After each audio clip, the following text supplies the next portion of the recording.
Good morning, Eid मुबारक सब दोस्तों को। आज बड़ी इम्पोर्टेंट एक डिस्कशन हम करेंगे। ये देखना है कि इंडिया अब किस रास्ते पे चल पड़ा है।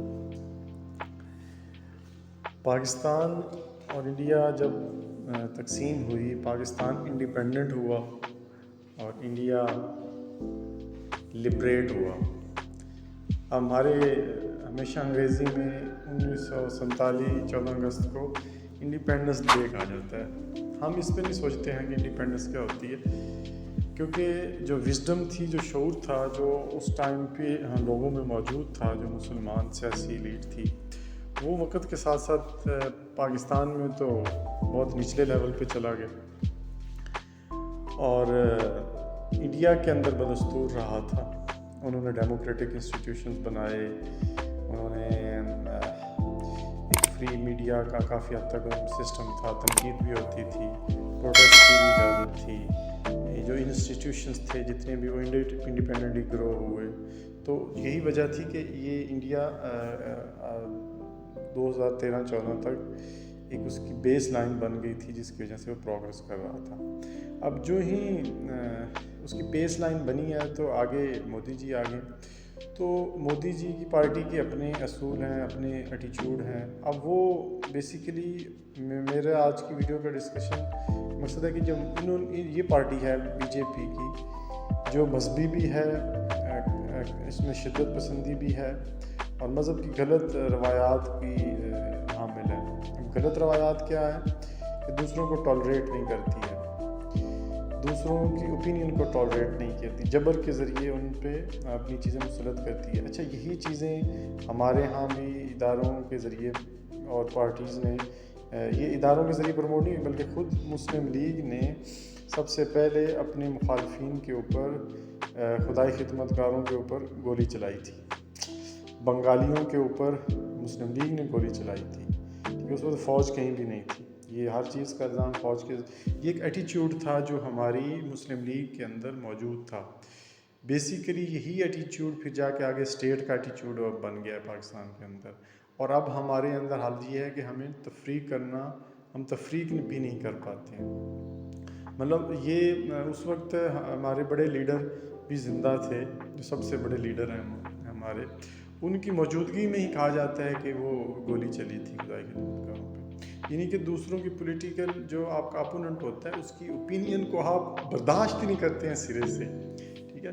तो ये अथॉरिटेरियनिज़म, डिक्टेटरशिप, ये मुस्लिम लीग में शुरू से थी और यही फिर आगे जाके हमारी स्टेट इंस्टीट्यूशंस के अंदर भी सराहियत कर गई। और अब ये तकरीबन हर दूसरी पार्टी, ख़ुसूसन आज भी मुस्लिम लीग में ये चीज़ सबसे ज़्यादा, पीपल्स पार्टी फिर भी थोड़ा बहुत टॉलरेट कर लेती है। तो ये अथॉरिटेरियनिज़म का जो सिस्टम है, ये अब इंडिया में आ रहा है। अब मोदी, अब मसलन अभी लद्दाख में, वहाँ पे रिसेंटली ये अच्छा हो गया, कश्मीर उन्होंने तोड़ा, उस सेंस में अच्छा हुआ। हाँ, ये दूसरी किसी वीडियो में हम डिटेल से करेंगे कि कश्मीर पाकिस्तान के लिए इसलिए भी ज़रूरी नहीं कि ज़मीन का टुकड़ा है, बल्कि ये खुदा ने एक रिसोर्सेज हमें दिए थे जो दरियाओं की शक्ल में इस हमारे पाकिस्तान वाली खित्ते से गुजरते हैं। तो इस पूरे खित्ते को सैराब करते थे। इसकी ज़मीन का नीचे जो ग्राउंड वाटर है वो रिचार्ज होता था।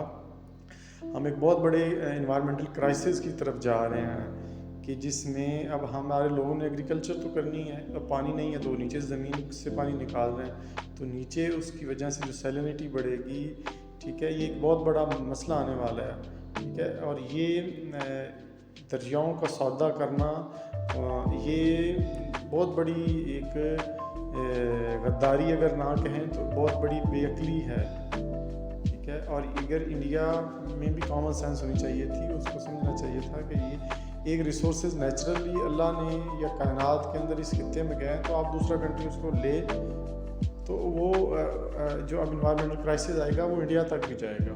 इस चीज़ को रियलाइज़ करना चाहिए था उस टाइम पे।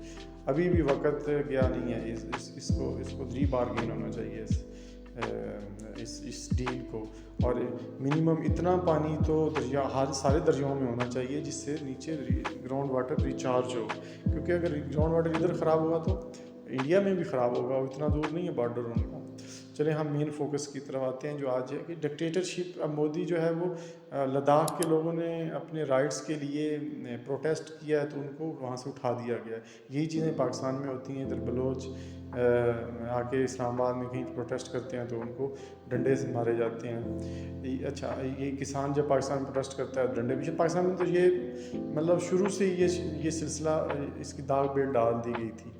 انڈیا میں یہ چیز نہیں تھی. انڈیا میں یہ اب ہونا شروع ہوا ہے مودی کے آنے سے. اب وہاں پہ پروٹیسٹ کا رائٹ جرنلسٹ سے بھی لے لیا. وہاں مین اسٹریم میڈیا سارا بک چکا ہے. اب آخری چینل وہاں کہتے ہیں کہ N D T V New Delhi T V تھا, یہ رویش کمار وغیرہ جہاں آتے تھے وہ بھی انہوں نے خرید لی ہے, ساروں کی چھٹی کرا دی. اب وہاں مودی کے اگینسٹ آپ کوئی بات نہیں کر سکتے ہیں, یعنی تو مارے جاؤ گے. اب بہت سارے لوگوں کو مارا بھی ہے. کئی رپورٹس آتی ہیں کہ یہ پتہ نہیں 40 اس سال ہی 40 پتہ نہیں کتنے جرنلسٹ کو مارا ہے. بہت سارے لوگوں کو مارا بھی ہے اور کچھ ایکٹرز کو بھی مارا ہے. وہ اوم پوری کے بارے میں مشہور ہے کہ ہی واز کلڈ. تو اب یہ اتھارٹیرینزم ہے کہ اپنی اوپینین کے علاوہ دوسری اوپینین کو ٹالریٹ ہی نہیں کرنے دینا. تو یہ ایک سب سے بڑی یہ کامن پوائنٹس ہیں اتھارٹیرین جو نیچر ہوتی ہے. میں بیسیکلی اٹامک لیول پہ فنڈامنٹلی بتا رہا ہوں کہ مسلم لیگ کے اندر بھی یہی کریکٹر تھا اور یہی بی جے پی کے میں کریکٹر ہے. چونکہ دونوں میں ایک ہی کریکٹر ہے تو نتیجہ کیسے مختلف ہوگا انڈیا کا؟ نتیجہ پاکستان والا ہی ہونا ہے. اچھا اب پاکستان کو انہی چیزوں کی وجہ سے ٹرول ویسٹ کرتا ہے کیونکہ ویسٹ نے اپنے ایک اسٹینڈرڈ بھی بنا رکھے ہیں. ایک طرف وہ بیک ڈور چینل سے اپنی باتیں منواتا ہے, جس طرح افغانستان کے اندر فساد کروا کے ہمارے جہاد کو بدنام بھی کیا گیا. دوسری طرف وہ پھر جب یہ شدت پسندی پھیلی وہ سوسائٹی کے اندر پریویل ہوئی تو پھر ہمارے سینکشن لگائیں, امیج خراب کیا. تو یہ سب تو سیم انڈیا کے لیے بھی ہوگا.